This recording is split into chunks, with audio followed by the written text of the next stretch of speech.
हमारे agriculture minister Om Prakash Dhankhar Haryana के, वो बोलने आना चाहते थे। किस टॉपिक पे दोस्तों ध्यान से सुनिएगा, किस टॉपिक पे बोलने आना चाहते थे? जावेद अख्तर जी ने ये कहा था कि जो खिलाड़ी हैं, जो स्पोर्ट्स पर्सन है, बबीता फोगाट, वीरेंद्र सहवाग, वो कम पढ़े लिखे हैं, उनको इसमें बोलने का कोई हक नहीं, उनकी फ्रीडम ऑफ स्पीच नहीं है। हरियाणा के अंदर इस देश में अगर कोई मेडल लाता है, हरियाणा के खिलाड़ी उस श्रेणी में सबसे पहले आते हैं। कोई अगर इस देश के अंदर मेडल लेके आते हैं, हाँ, अगर वो खिलाड़ियों कम पढ़े लिखे हैं तो इसका मतलब ये है कि उनको फ्रीडम ऑफ स्पीच नहीं है। अगर एक किसान मंत्री यहाँ पे आके बोलना चाहता है कि एक किसान को भी बोलने का उतना ही हक है जितना एक पढ़े लिखे आदमी को बोलने का हक है, तो उसका ये विरोध करती हैं। एक एक्स चीफ जस्टिस को ये कहती है कि मेरे पास तो इनके बारे में जानकारी नहीं है। क्या इस देश में 24 हाई कोर्ट के सभी चीफ जस्टिस की जानकारी इनके फोन में अवेलेबल है? हाँ, यानी कि या उनकी क्रेडिबिलिटी नहीं है इस टॉपिक पे बोलने की। और ये कहती है, जो Monika Arora on record supreme court में एडवोकेट है, जेएनयू के पैनल में है, वो एडिशनल एडवोकेट जनरल है सुप्रीम कोर्ट में, स्टैंडिंग काउंसिल है, बहुत सारे लोग फैकल्टी के स्टूडेंट उनके अंदर इंटर्नशिप करने जाते हैं, उनको ये यहाँ पे आके बोलने नहीं देना चाहती, सिर्फ इसीलिए कि कम्युनिस्ट को उन्होंने टेररिस्ट बोल दिया था। यहाँ पे मैडम ऐसी पहली थी, जब मैं फर्स्ट ईयर में आया था तो मैडम ने नारा दिया था, आजादी पितृ सत्ता से, इससे उससे आजादी, और मैडम यहाँ पे बोलने की आजादी को ही छीन रही हैं।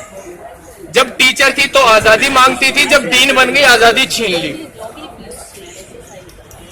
स्टूडेंट का लाठीचार्ज भी मैडम का ही करवाया हुआ है।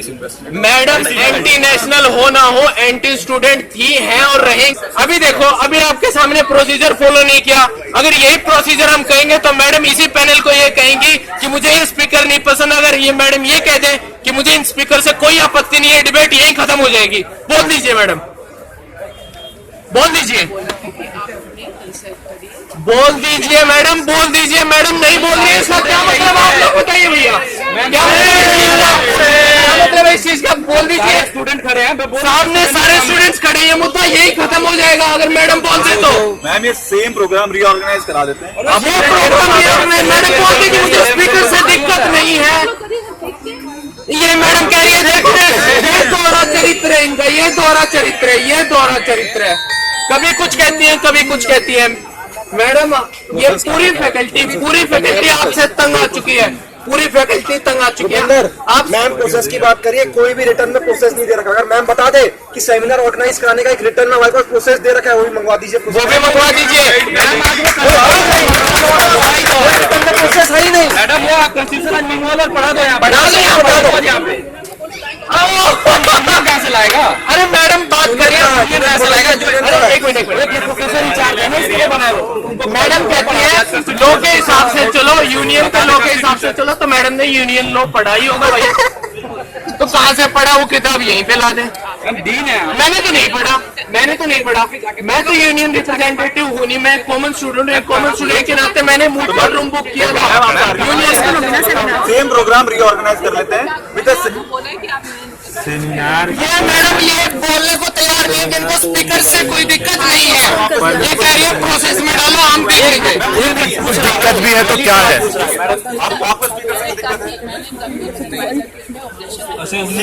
स्पीकर अरे नहीं, ये मैम ने कहा हमें कोई दिक्कत नहीं। आप टेंटेटिव डेट मुझे बोल दो, उस डेट को करा उस डेट से बोल दो। आप हमें 3-4 डेट दे दो, कोई बात नहीं।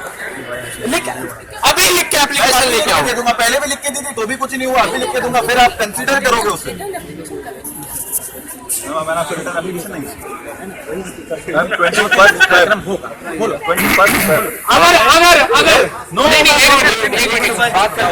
अगर सारे एक बार ध्यान से सुनो भैया, सारे ध्यान से।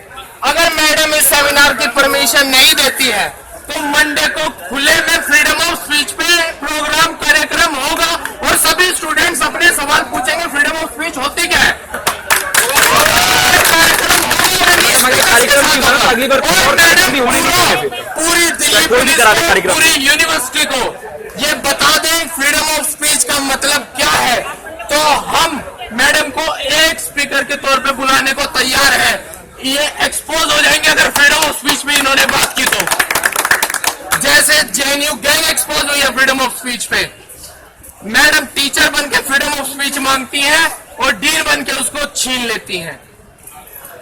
और फिर कार्यक्रम नहीं हुआ फिर से जुड़ना, तो मैडम याद रखिएगा फिर और भी प्रोग्राम नहीं होंगे फिर उस तरह से, फिर हम भी मैडम ने नहीं होगा कार्यक्रम, नहीं सुनेंगे कार्यक्रम। 50 स्टूडेंट्स नहीं होते थे दोस्तों, 50 स्टूडेंट्स नहीं होते थे, और मैडम ने वो सभी सेमिनार ऑर्गेनाइज कराए आपके हमारे पैसों से, हमारी फीस से। मैडम वो सारे कार्यक्रम ऑर्गेनाइज कराए हैं, सारे सेमिनार ऑर्गेनाइज कराए हमारे पैसों से। 50 स्टूडेंट इंटरेस्टेड नहीं होते थे। जहां पे इतने सारे स्टूडेंट्स ने रजिस्टर किया, मैडम ने उनके भावनाओं का ही ख्याल नहीं किया। इनको क्या प्रॉब्लम है? कोई दिक्कत नहीं है। इतने स्टूडेंट यहाँ खड़े होकर पूछ रहे हैं आपको कहाँ जाना है? नहीं आप बता दीजिए ना, आप कौन से स्पीकर पे बुलानी, यही खड़े होकर मैडम बोलेंगे, माइक के साथ बोलेंगे। मुझे बस इस बात से प्रॉब्लम है कि आप अननेसेसरीली एक व्यक्ति को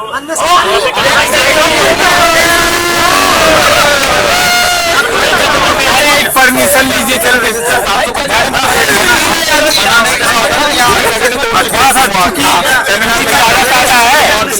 थोड़ा सा क्या बोलते हैं, हंगामा होने के चांस ज्यादा होता है, सिक्योरिटी पुलिस सब देना पड़ता है ना। स्टूडेंट हम